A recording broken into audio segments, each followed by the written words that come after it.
How to fix photo widget not showing or working on iPhone iOS 18. Let's get started. In case you have locked your Photos app, you won't be able to add the widget of it. So, what you have to do is press and hold on the Photos app. Select the option Don't Require Face ID. Once you unlock the Photos app, you can launch it. Now, scroll all the way down and head over to the section Albums.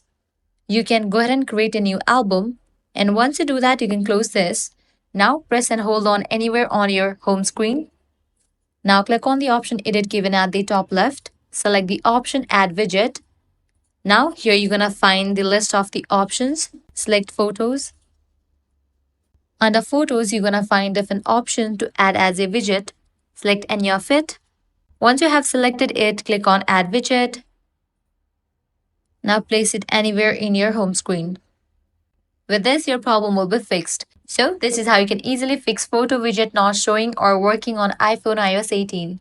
If this guide helped you out, don't forget to like, share, and subscribe to our channel. Thanks for watching.